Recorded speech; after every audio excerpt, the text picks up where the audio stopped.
Pada tanggal 15 Agustus 1945, Kaisar Hirohito memerintahkan penghentian pemusuhan terhadap Sekutu setelah sebelumnya, yaitu pada tanggal 14 Agustus 1945, Sekutu menjatuhkan bom di kota Hiroshima dan Nagasaki. Berita tentang gencatan senjata yang dilakukan oleh Jepang ini disiarkan di radio Jepang dari Tokyo. Ternyata siaran tersebut tertangkap di Indonesia dan Syahir mendengarnya. After a brief pause, we did not get that information from the press. Apakah kalian sudah mendengar berita kekalahan Jepang? Belum, Bu. Apa yang terjadi dengan Jepang? Yang ku dengar, Sekutu telah menjatuhkan bom di kota Hiroshima dan Nagasaki. Oleh sebab itulah Jepang melakukan gencatan senjata. Benar itu, Jepang sudah tak ada wewenang lagi di negeri kita. Kita harus memanfaatkan momen ini. Setelah mendengar berita kekalahan Jepang, Khairul Saleh segera merencanakan pertemuan dengan anggota muda lainnya untuk membicarakan masalah proklamasi. Pertemuan ini dilangsungkan di Jalan Kebangsaan Timur nomor 17, Jakarta pukul 20 WIB. Teman-teman sekalian, sudahkah kalian mendengar berita tentang kekalahan Jepang? Belum, kawan. Dari mana kau tahu tentang itu?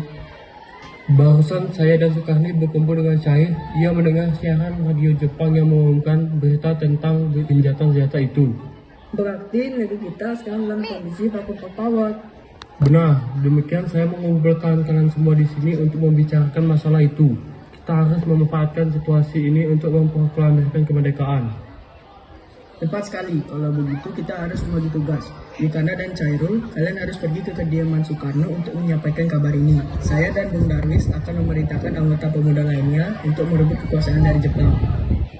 Kediaman Soekarno, Jalan Pegangsaan Timur nomor 56 Jakarta, pukul 22 WIB, terjadi perdebatan serius antara golongan pemuda dengan Soekarno. Kita harus memproklamirkan kemerdekaan sekarang, Bu. Ini potong leherku. Karena aku kepada itu sekarang dan potong leherku malam ini juga. Kamu tidak perlu menunggu esok hari. Tapi ini saja tepat, Bung. Jepang sudah kalah oleh Sekutu dan tak ada kuasa lagi di negeri ini. Kenapa harus menunggu? Rakyat sudah banyak menderita akibat penjajahan ini. Jepang adalah masa yang silam. Belum lagi, kita harus menghadapi Belanda yang hendak kembali berkuasa di negeri ini. Jika saudara tidak setuju dengan apa yang saya katakan, dan mengira diri saudara telah sanggup menopang kekuatan sendiri, mengapa datang pada Soekarno dan memintanya untuk memproklamirkan kemerdekaan? Apakah kita harus menunggu janji manis itu? Untuk memerdekakan bangsa ini, kita bisa, Bung. Kita harus bangkit untuk memproklamirkan kemerdekaan sendiri. Mengapa harus menunggu janji? Jepang sendiri bahkan telah kalah dalam perang sucinya. Kekuatan sebelum terjadi akan mampu mengalahkan pasukan armada dari Jepang. Coba kau perlihatkan kepadaku, mana bukti kekuatan yang diberitakan itu? Apa tindakanmu untuk menyelamatkan wanita dan anak-anak jika terjadi pertumpahan darah? Bagaimana cara kita nanti untuk mempertahankan kemerdekaan? Coba bayangkan, bagaimana kita akan tegak di atas kekuatan itu sendiri. Tapi semakin cepat kita memproklamasikan kemerdekaan, akan semakin cepat pula kita mengakhiri penderitaan rakyat yang sudah ditanggung selama ini. Inilah yang sudah ditunggu-tunggu bangsa kita, Bu. Baiklah, tapi berikan kami waktu untuk berunding sebentar. Kemudian para anggota golongan tua yang berada di kediaman Soekarno langsung membicarakan permasalahan tersebut. Bagaimana ini? Para pemuda menuntut untuk segera memproklamasikan kemerdekaan. Kita tidak boleh gegabah, Bung. Kita butuh waktu untuk mempersiapkan semua dengan matang. Saya setuju. Yang terpenting sekarang adalah menghadapi Sekutu yang hendak kembali ingin berkuasa di negeri ini. Selain itu, masalah kemerdekaan sebaiknya dibicarakan pada sidang PPKI 18 Agustus mendatang. Lalu, bagaimana dengan pendapat golongan muda? Apa kita abaikan saja? Ya, lagi pula mereka masih terlalu muda. Pemikiran mereka terlalu pendek. Kita harus melihat ke depan, mempersiapkan semuanya dengan matang. Kalau tidak, bagaimana nanti jika semuanya berantakan? Baiklah, Bung. Berarti kita semua sudah sepakat. Setelah berunding, para golongan tua segera menemui para anggota golongan muda yang menunggu di luar ruangan. Setelah kami berunding tadi, kami memutuskan untuk tidak tergesa-gesa mengenai hal proklamasi kemerdekaan. Hal ini masih akan dibicarakan lagi dalam sidang PPKI. Dengan berat hati, para pemuda pun meninggalkan kediaman Soekarno. Tetapi mereka tidak putus asa. Mereka pun menyusun strategi bagaimana memujuk Soekarno dan Hatta untuk memproklamasikan kemerdekaan sesegera mungkin. Akhirnya, mereka memutuskan untuk mengasingkan kedua tokoh itu ke Rengas Dengklok. Tujuan agar terhindar dari desakan pemuda dan pengaruh Jepang di Jakarta. 16 Agustus 1945 pukul 4 WIB, kediaman Soekarno. Assalamualaikum. Waalaikumsalam. Ada apa saudara datang pagi ini? Kami bermaksud membawa Anda dan Soekarno untuk ikut truk kami menuju ke tempat pengasingan. Tempat pengasingan, apa yang saudara maksudkan? Ya, kami akan membawa kalian untuk diasingkan agar terhindar dari ancaman bentrok antara rakyat dan Jepang. Baiklah, kami akan ikut. Sebaiknya Ibu Fatmawati dan anak Anda turut serta Bu untuk menjamin keselamatan mereka. Baiklah, saya akan mengajak mereka. Hilangnya Soekarno dan Hatta secara misterius pagi itu menimbulkan kepanikan di kalangan para pemimpin di Jakarta. Peristiwa ini baru diketahui oleh Ahmad Subartu pada pukul 8 pagi. Apakah saudara tahu keberadaan Soekarno dan Bung Hatta? Maaf, saya tidak tahu, Bung. Katakanlah kepadaku di mana mereka sekarang. Aku akan menjamin keselamatan mereka ketika ke Jakarta. Dan aku akan menjamin kemerdekaan untuk kalian semua esok harinya. Apakah Anda bersumpah untuk itu? Kau bisa percaya padaku, nak. Baiklah, kami akan menunjukkan tempatnya di Rengas Dengklok. Hei nak, kemarilah. Maaf, saya Pak. Tolong antar kami ke Rengas Dengklok. Kalau begitu, naiklah.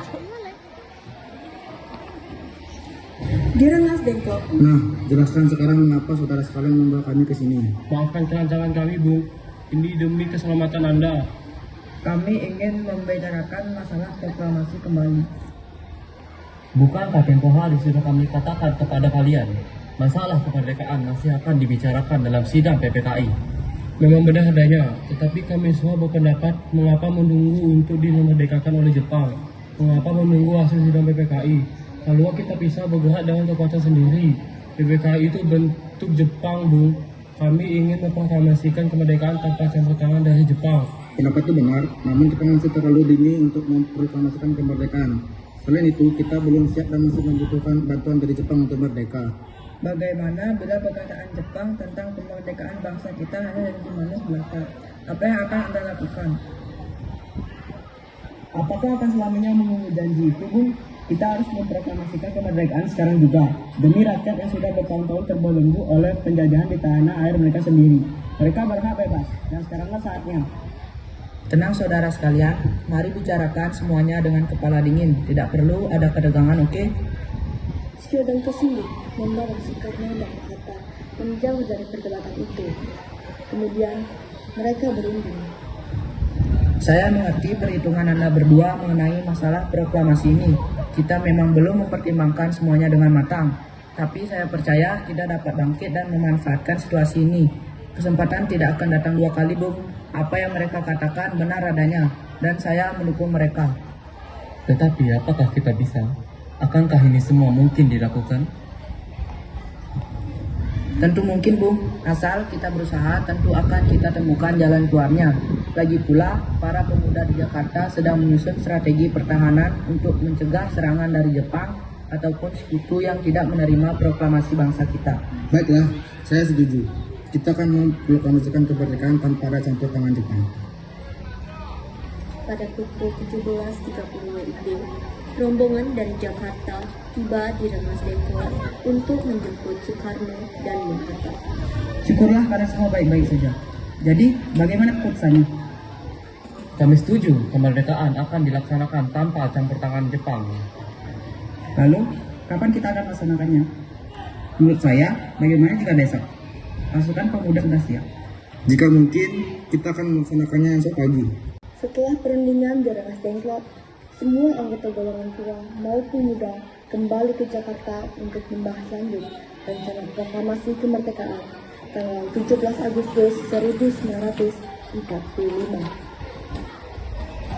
16 Agustus 1945, 23 WIB, rombongan tiba Jakarta.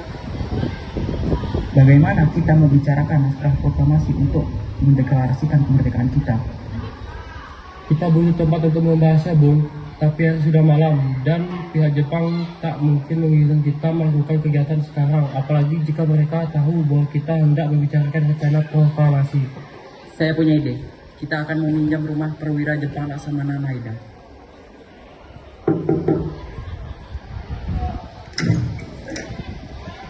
Selamat malam. Ada apa, Bu? Maaf kami mengganggu Anda malam-malam ini. Kami perlu tempat untuk membicarakan kemerdekaan yang akan dilangsungkan esok hari. Benarkah itu? Kalau begitu, masuklah. Saya turut gembira mendengarkan kabar itu. Silahkan gunakan ruangan yang kalian butuhkan. Saya akan pergi istirahat dahulu. Terima kasih Pak Perwira. Perumusan teks proklamasi dilakukan di Lanjutan Maeda. Tiga muncul pemuda yaitu Soekarno, Sudirno, dan B.M. Diah menyaksikan Soekarno, Bung Hatta, dan Ahmad Subarjo membahas perumusan naskah proklamasi. Acara perumusan naskah proklamasi berjalan lancar. Tidak ditemukan kesulitan untuk menemukan perumusan yang tepat. Sebagai hasil pembicaraan mereka bertiga, diperolehlah rumusan yang ditulis tangan oleh Soekarno. Pada tanggal 17 Agustus 1945 pukul 4 WIB, dibacakanlah rumusan naskah proklamasi untuk yang pertama kalinya di depan para hadirin yang berada di rumah Hakim Medan. Namun, kemudian timbullah persoalan tentang siapa saja yang akan menandatangani naskah proklamasi. Menurut saya, sebaiknya naskah ini jangan ditandatangani oleh anggota PPKI. PPKI kan lembaga bentukan Jepang. Kita sudah sepakat tadi untuk melaksanakan proklamasi tanpa campur tangan Jepang. Memang kenapa? Lantas siapa yang akan menandatangani? PPKI kan lembaga bentukan Jepang. Kita sudah sepakat tadi untuk melaksanakan proklamasi tanpa campur tangan Jepang. Kau benar. Bagaimana, Bung? Adakah dari kalian yang punya pendapat untuk menyelesaikan masalah ini? Bagaimana jika naskah ini ditandatangani oleh hadirin yang datang saat ini, seperti Amerika ketika menandatangani teks deklarasinya? Jangan, kita tidak boleh meniru. Kita harus berbeda dari bangsa lain. Lalu bagaimana, Bung Karno? Karena ini semua berkat dari jasa Indonesia, berarti atas nama bangsa Indonesia. Saya setuju dan saya punya usul. Yang menandatangani teks cukup 2 orang saja, yaitu Anda dan Bung Hatta sebagai wakil dari bangsa Indonesia. Bagaimana? Usul yang bagus, bagaimana hadirin? Setelah semuanya setuju, Soekarno memerintahkan Said penulis untuk menulis teks proklamasi. Tolong kau pakai teks proklamasi ini, jawablah teks ini dengan baik. Baik, Bung. Said penulis pun mengetik teks tersebut. Semua persiapan proklamasi rampung pada pukul 4.30 WIB. Lalu, semua hadirin pulang ke rumah masing-masing dengan perasaan gembira. Kemudian, para pemuda mengirimkan pesan-pesan untuk menyampaikan bahwa saat proklamasi telah tiba. Mereka juga mengatur pelaksanaan penyiaran berita, menyebarkan beberapa pamflet ke penjuru Jakarta dan sekitarnya. Pengeras suara diusahakan adanya. Semua dilakukan agar rakyat dapat turut menyaksikan momen paling berharga untuk bangsa Indonesia. Pada saat yang sama, Soekarno dan Ibu Fatmawati sampai di kediaman mereka dan berbincang sejenak. Alhamdulillah, akhirnya semua berjalan dengan lancar. Terima kasih Ibu telah menemani saya di saat-saat yang cukup menguras pikiran ini. Iya, terima kasih Gusti Allah yang telah memberikan jalan pada bangsa kita untuk memproklamasikan kemerdekaan. Oh iya Pak, apakah kalian sudah merencanakan bagaimana proses proklamasi besok akan berlangsung? Sudah, kita akan melaksanakan upacara bendera yang nanti diiringi lagu Indonesia Raya karya Bung Supratman. Bukankah kita belum punya bendera? Lantas bagaimana? Ya ampun, apa sudah lupa? Kalau begitu, Kain yang ada hanya kain merah dan putih. Apa tidak apa-apa? Tentu saja, buatlah bendera yang sederhana, yang penting kita sudah berusaha untuk menyediakannya. Baiklah, Kak. Dan Ibu punya ide? Kita namakan saja benderanya Sang Saka Merah Putih bagaimana? Ide yang bagus, ya, bendera pusaka Sang Saka, dan warna yang merah putih menjadi pusaka merah putih. Brilian. Ya sudah, sebaiknya Bapak bersiap sana menyusun pidato yang nanti akan Bapak bacakan.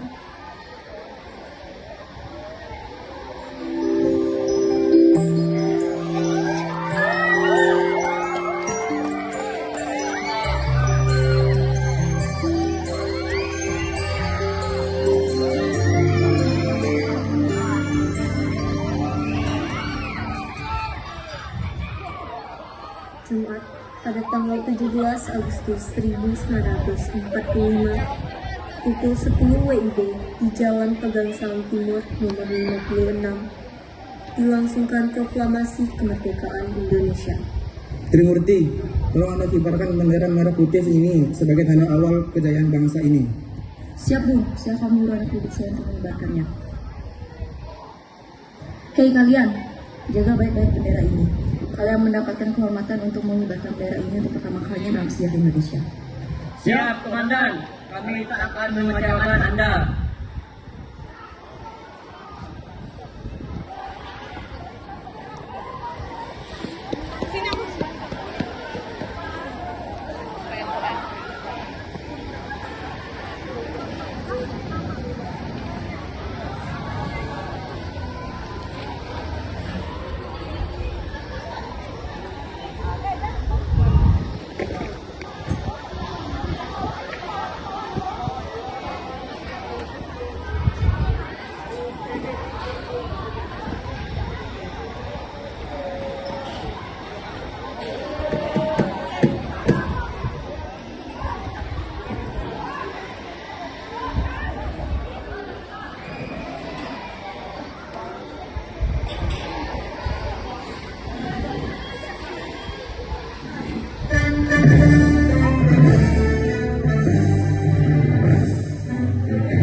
Saudara-saudara sekalian, saya telah minta saudara-saudara hadir di sini untuk menyaksikan satu peristiwa maha penting dalam sejarah kita.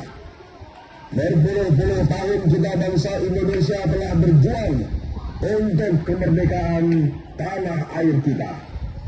Bahkan telah beratus-ratus tahun gelombang aksi kita untuk mencapai kemerdekaan kita itu ada naiknya dan ada turunnya. Tetapi juga kita tetap menuju ke arah cita-cita. Juga di dalam zaman Jepang, usaha kita untuk mencapai kemerdekaan nasional tidak berhenti-henti. Di dalam zaman Jepang ini, tampaknya saja kita menyandarkan diri kepada mereka.